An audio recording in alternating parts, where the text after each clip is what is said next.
Buenos días, tardes o noches. Bienvenidos a la senda del terror, donde el miedo, lo extraño y lo paranormal se apoderarán de tus sentidos. Mi nombre es Agramon, demonio del miedo. Seré su anfitrión y guía en este hermoso, espeluznante y asombroso mundo del terror. Nuevamente nos encontramos con otro video de esta sección llamada Abecedario de los asesinos en serie. En esta ocasión les traemos la letra C. Admito que nos habíamos tardado un poco en sacar la siguiente parte de esta saga, sin embargo fue debido a las fechas que se atravesaron, es decir, Halloween, Día de Muertos, la Navidad. En todas estas fechas quisimos aprovechar para publicar otro tipo de videos como el de los demonios de Navidad, pero a pesar de la demora, aquí estamos nuevamente con esta saga. Al igual que en videos anteriores, quiero aclarar que el objetivo de esta saga es meramente documental y no debemos admirar las acciones que los protagonistas de estos videos realizaron, así que sin más que añadir, iniciemos.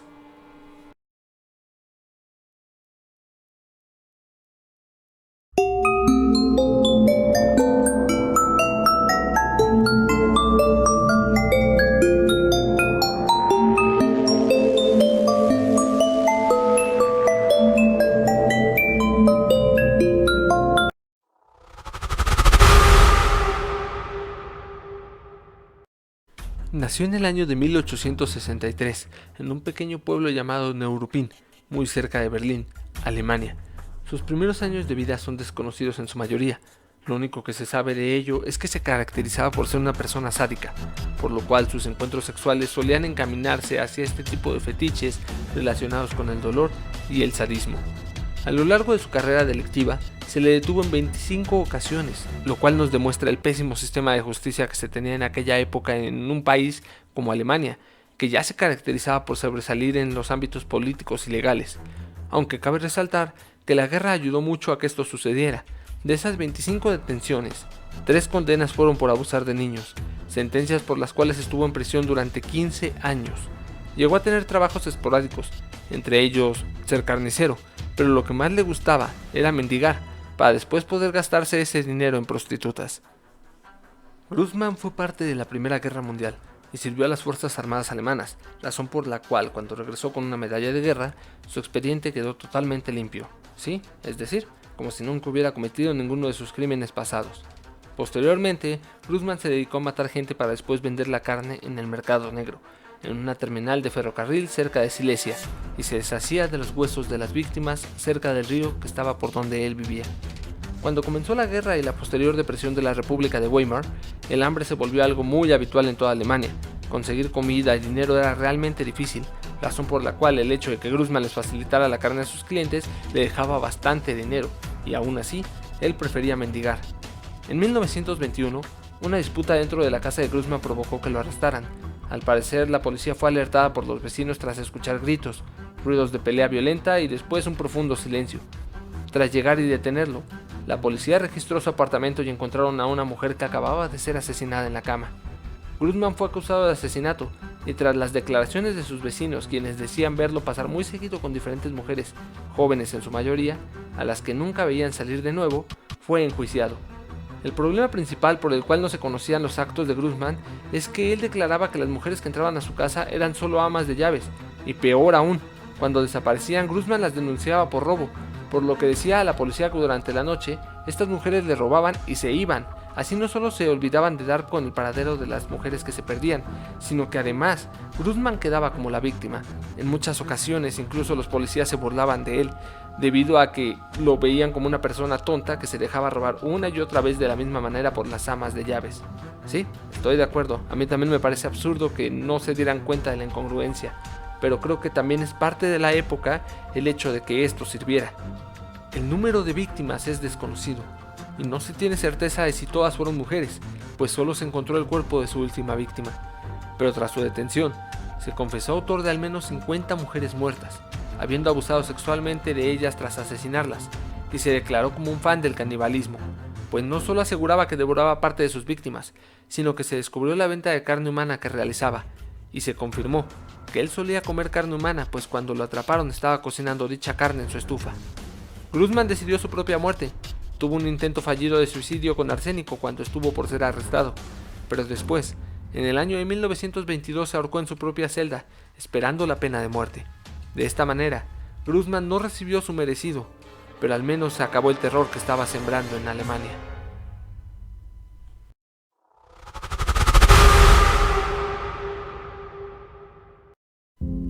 Karl Eugene Watts nació el 7 de noviembre de 1953 en Texas, Estados Unidos, y era mayormente conocido por su apodo, el cual era Coral.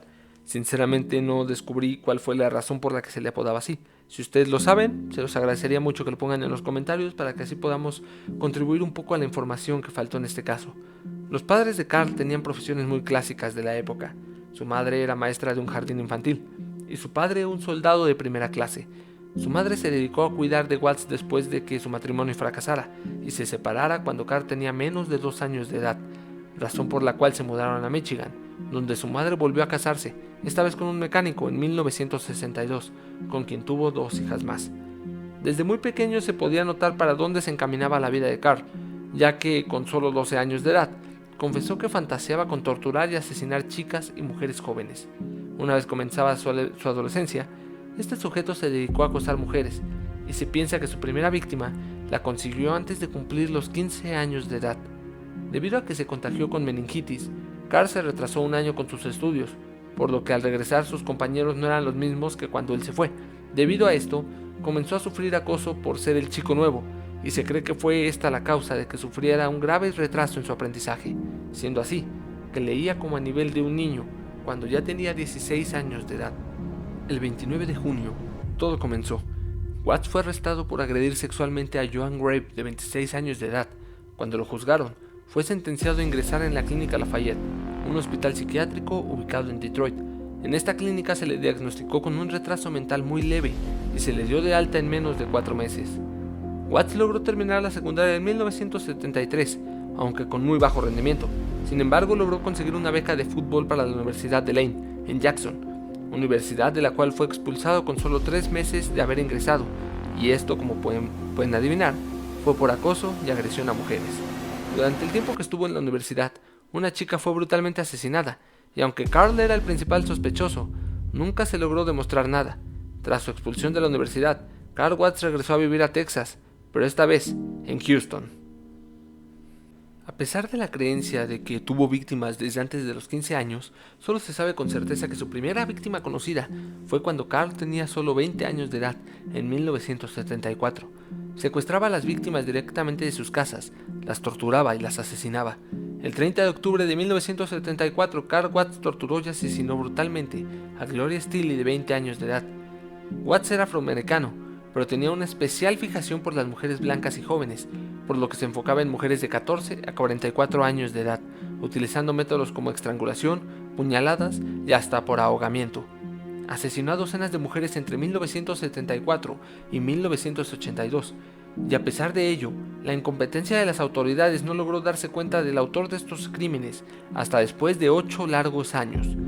Parte de que no se le descubriera fue mérito de Karl, ya que asesinó en diferentes jurisdicciones de estados, y a pesar de que estaban en pleno auge las pruebas de ADN, no se le podía inculpar, pues a diferencia de los asesinos de mujeres convencionales, Karl mataba por gusto y no por conseguir el acto sexual.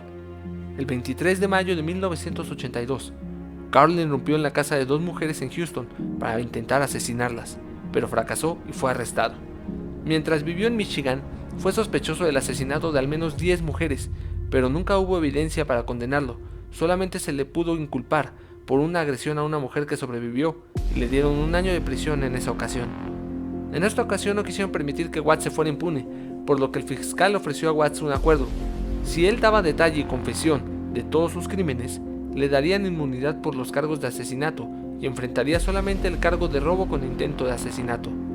Watts afirmó que asesinó a más de 40 mujeres, dando a entender que tenía incluso más de 80 víctimas en su haber, ya que habló de ellas como si fueran solamente víctimas de agresión, pero también insinuó que nunca más se les volvería a ver.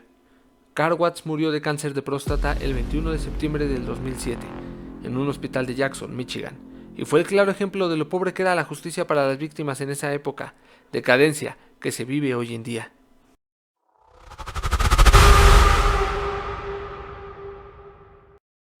Charles Miles Maddox nació en Cincinnati en el año de 1934, hijo de una chica de tan solo 16 años de edad que se dedicaba a la prostitución. llamada Caitlin Maddox. Su madre estaba casada con un obrero llamado William Manson, razón por la cual le puso este apellido. Su padre biológico parece haber sido un coronel llamado Walker Scott, contra quien Caitlin Maddox interpuso una demanda de paternidad, que dio lugar a un juicio en el año de 1937. Se cree que Charles Manson nunca conoció a su padre biológico. Los primeros años de la vida de Charles son desconocidos en su mayoría. Solo hay pequeñas anécdotas contadas por el mismo Manson, como aquella en la que, según él, su alcohólica madre lo vendió a una camarera por una jarra de cerveza, donde después lo recuperó su tío. Lo que sí se sabe es que la madre de Charles y su hermano robaron una estación de servicio en 1939, razón por la cual fueron condenados a 5 años en prisión, y Manson terminó al cuidado de sus tíos en Virginia Occidental. El tribunal terminó por ponerle a Manson una escuela para niños sin hogar, en Indiana en 1947, lugar del que se fugó solo 10 meses después para volver a la casa de su madre con ella, pero ésta lo rechazó. El año de 1947 fue todo un caos para Manson. Las circunstancias de su vida lo habían llevado por un mal camino, y con tan solo 13 años de edad, decidió asaltar a mano armada una tienda de alimentos. Debido a este acto, Manson fue encerrado en un reformatorio del cual escapó fácilmente 4 días después, acompañado de otro recluso. Para 1951 Manson ya se había vuelto un delincuente consumado. Fue arrestado en varias ocasiones hasta que lo enviaron tal cual a una prisión por conducir un vehículo robado, y fue liberado en el año de 1954. Con 19 años de edad, Manson se casó con una enfermera de nombre Rosalie, y fue con ella con quien tuvo su primer hijo. Esto no sirvió en nada para que enderezara su vida, pues en el año de 1958 volvió a ser arrestado por robo de vehículos. Quedó en libertad condicional ese mismo año, pero lo arrestaron nuevamente por falsificación de cheques y fue liberado hasta después de 1961. Para ese entonces, Manson ya se había divorciado de su primera esposa, por ende decidió casarse nuevamente, esta vez con una prostituta llamada Candy Stevens, apodada La Leona. Ahí fue cuando nació su segundo hijo, Charles Luther Manson. Charles había pasado la mayor parte de su vida adulta en prisión, por eso no es raro que fue ahí donde comenzó con su formación esotérica, y comenzó también el aprendizaje de la filosofía oriental. A finales de los 60 fue cuando todo comenzó. Manson formó un grupo de personas en California, personas que más tarde conoceríamos como la familia Manson. El grupo estuvo involucrado en el asesinato de Gary Hinman en el año de 1969, y tras esto, ganaron notoriedad a nivel nacional por asesinar a la actriz Sharon Tate y otras 4 personas en su casa en agosto de aquel año. El acto fue considerado una masacre dentro de la vivienda, pero no conformes con eso, se encargaron del asesinato de 2 personas más, Len y Rosemary LaBianca, todo esto al día siguiente.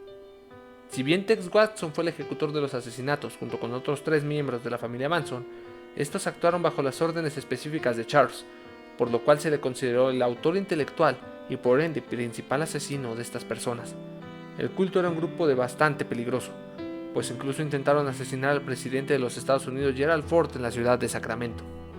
Charles Manson fue detenido y enviado a prisión el 22 de abril de 1971 por 7 cargos de asesinato en primer grado y un cargo por conspiración por la muerte de Abigail Ann Folger, Wojciech Frigonstein, Stephen Early Parent, Sharon Tate Polanski, Jay Sebring, Leno y Rosemary LaBianca.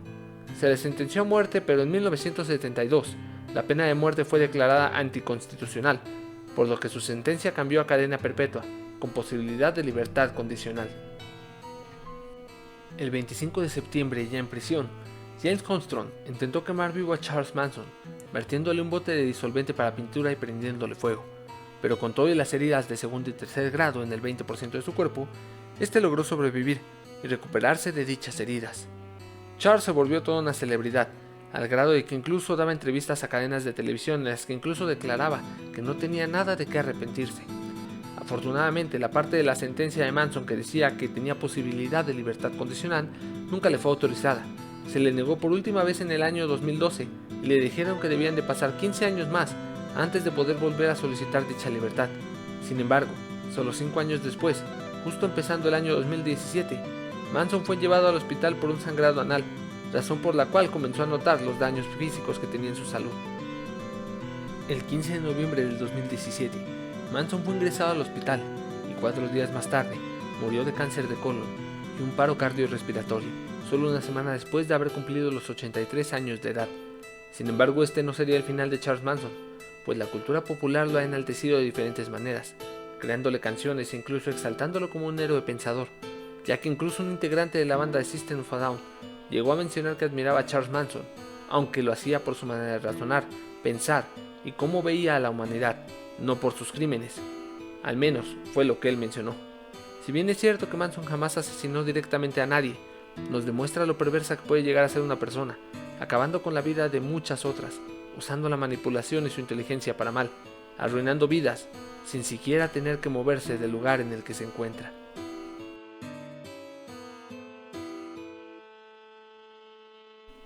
Senderistas. Con esto concluimos la tercera letra del abecedario de los asesinos en serie. ¿Qué les ha parecido este video? ¿Seleccionamos a los asesinos que ustedes esperaban con esta letra? Si es así, cuéntenmelo en los comentarios. De igual manera, si les gustó el video, no olviden darle like y suscribirse para que el canal pueda seguir creciendo día con día. Quiero agradecerles a todos de su apoyo y desearles un feliz y tenebroso año nuevo. Hasta la próxima.